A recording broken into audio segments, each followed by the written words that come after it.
আসসালামু আলাইকুম। আশা করি সবাই ভালো আছেন। ঢাকা শেয়ার বাজারের পক্ষ থেকে সবাইকে স্বাগতম জানাচ্ছি আজকে ভিডিওটি দেখার জন্য। আগামীকাল রবিবার সপ্তাহের প্রথম কার্যদিবস। তো আগামীকাল মার্কেট নিয়ে মূলত আলোচনা করব। তো মার্কেট আলোচনা শুরু করার আগে আমরা একটু ডেক্সের গ্রাফ নিয়ে একটু আলোচনা করব এবং ওভারঅল মার্কেট নিয়ে আলোচনা করব।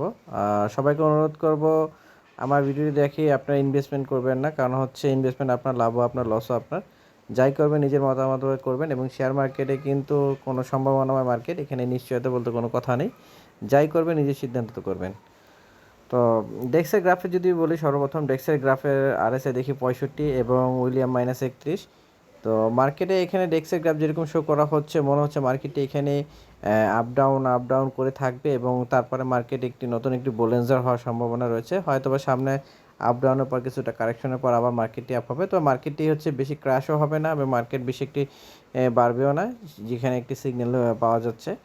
আর সেখানে কিন্তু এইখানে মার্কেটে বোঝা যাচ্ছে যে মার্কেটে কিছু শেয়ার কিন্তু বৃদ্ধি পাবে এবং যেসব শেয়ার কারেকশন মোডে ছিল হয়তোবা সেসব শেয়ারগুলিতে বৃদ্ধি পাওয়ার সম্ভাবনা রয়েছে এবং যেসব শেয়ার বৃদ্ধি পেয়েছিল সেসব শেয়ার কিন্তু কারেকশন মোডে যাওয়ার সম্ভাবনা রয়েছে। তো ওভারঅল মার্কেট নিয়ে কিছু যে আলোচনা করি, সর্বপ্রথম কিছু শেয়ার নিয়ে আলোচনা করি, সেটা হচ্ছে এবি ব্যাংক। এবি ব্যাংক একটি গেমলিং শেয়ার। এই শেয়ারটি কিন্তু মোটামুটি ভালো বৃদ্ধি পেয়েছে এবং শেয়ারটি কিন্তু মোটামুটি কারেকশন মোডে অলরেডি চলে গিয়েছে এবং আমি কিন্তু বলে আসছিলাম ব্যাংকিং সেক্টর, ফাইন্যান্স সেক্টর একটি কারেকশন মোডে যাওয়ার সম্ভাবনা রয়েছে। তবে সেই অনুযায়ী কিন্তু বৃহস্পতিবার কিন্তু মার্কেটে অনেক শেয়ার কিন্তু কারেকশন মোডে গিয়েছে। তো আমার ভিডিওগুলি দেখতে চাইলে চেক করে দেখতে পারেন যে আমি বলে আসছিলাম যে এইসব সেক্টরে কিন্তু শেয়ার কারেকশন যাওয়ার সম্ভাবনা রয়েছে। তো অলরেডি কিন্তু অনেক শেয়ার কিন্তু কারেকশন মোডে চলে গিয়েছে।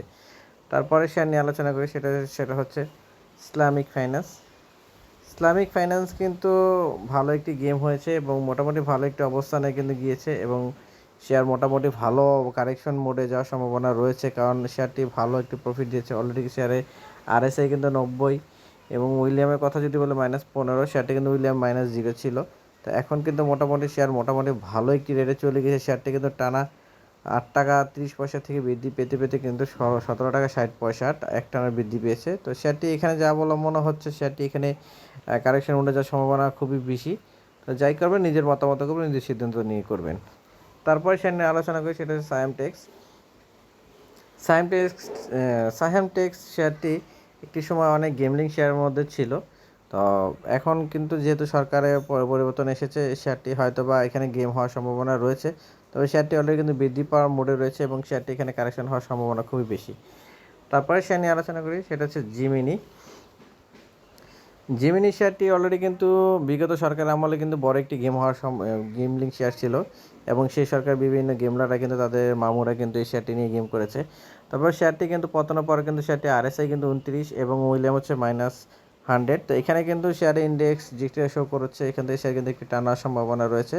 তো এখানে টানে যারা হয়তো বা বের হতে পারবেন, হয়তো বা সেখানে শেয়ার কিন্তু আবার কিন্তু কারেকশন হওয়ার সম্ভাবনা রয়েছে, যেহেতু শেয়ারটি কিন্তু বিগত সরকারি গেমলারদের শেয়ার। তো আশা করি শেয়ার এখানে একটু বুঝে শুনে ইনভেস্টমেন্ট করবেন। তারপরে যে শেয়ার আলোচনা, সেটা হচ্ছে সিপার্ল। সিপার্ল শেয়ারটিও কিন্তু বিগত সরকারের আমলে কিন্তু গেমলারদের শেয়ার, মানে মামুদের শেয়ার। তো বিগত সরকারের আমলে অনেক মামুরে কিন্তু এখন পলাতক রয়েছে এবং শেয়ারটির অবস্থানের কথা যদি বলি, আরএসআই 18, উইলিয়াম হলো -100। তো শেয়ারটি এখানে আমি যতটুকু মনে হচ্ছে শেয়ারটি আরও কারেকশন হওয়ার সম্ভাবনা রয়েছে এবং আরএসআই 8 থেকে 9 কি 10-এর ঘরে আসার সম্ভাবনা রয়েছে। তারপরে শেয়ার নিয়ে যে আলোচনা করি, সেটা হচ্ছে আফতাব। আফতাব বহু বছর ধরে কিন্তু অবহেলিত একটি শেয়ারের মধ্যে রয়েছে এবং শেয়ারটি কিন্তু গত কয়েক বছর ধরে কিন্তু কিন্তু গেম হচ্ছিল না এবং শেয়ারটি মোটামুটি মাঝখানে একটি গেম হওয়ার পর আবার কারেকশন দিয়েছে এবং শেয়ারটি মোটামুটি আরএসের কথা যদি বলি খুব ভালো একটি অবস্থান রয়েছে এবং উইলিয়াম খুব সুন্দর অবস্থানে রয়েছে। মোটামুটি আফতাবের কথা যদি বলি, আফতাব এখান থেকে আবার ঘোরার সম্ভাবনা খুবই রয়েছে।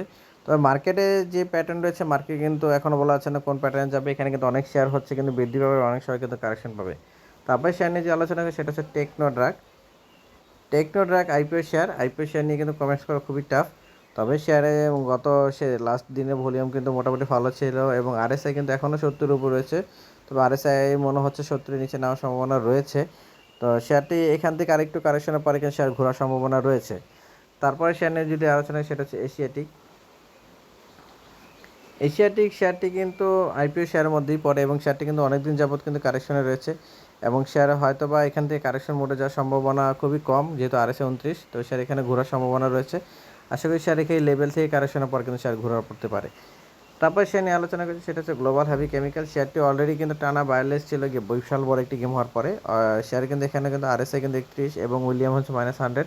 তো শেয়ার আগামীকালও মনে হয় বায়ারলেস হওয়ার সম্ভাবনা রয়েছে এবং সেখান থেকে ঘোরার একটা সম্ভাবনা রয়েছে, যেহেতু শেয়ারটি টানা দর পতনের দিকেই কিন্তু শো করছে।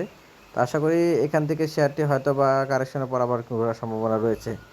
তো মার্কেটে আরও অনেক শেয়ার রয়েছে, যেখানে হচ্ছে লাইফ ইন্স্যুরেন্স রয়েছে, প্রগতি লাইফ, মেঘনা লাইফ, পদ্মা লাইফ। অনেক শেয়ারে কিন্তু ব্যাপকভাবে কিন্তু ভালো একটি গেম হয়েছে এবং কিছু ইন্স্যুরেন্স রয়েছে, শেয়ারগুলি কিন্তু বৃদ্ধি পায়নি। মোটামুটি আগামী সপ্তাহে মার্কেট বলা যাচ্ছে না কোন সেক্টরে যাবে। মার্কেটে ইন্স্যুরেন্স যাবে নাকি টেক্সটাইল সেক্টরে যাবে এখনও কিন্তু কেউ কিছু বলতে পারছে না, আর ইঞ্জিনিয়ারিং সেক্টরে যাবে কি না। তবে মার্কেট কিন্তু ইন্স্যুরেন্স সেক্টর এবং টেক্সটাইল সেক্টরে যাওয়ার সম্ভাবনা খুব বেশি। তো আজকের জন্য এতটুকুই। সবাই ভালো থাকবেন, সুস্থ থাকবেন, আর অবশ্যই নিজের মতামতে ইনভেস্ট করবেন, কারণ ইনভেস্টমেন্ট আপনার লাভও আপনার, লসও আপনার। আজকের জন্য এতটুকুই। সবাই ভালো থাকবেন, সুস্থ থাকবেন। আসসালামু আলাইকুম।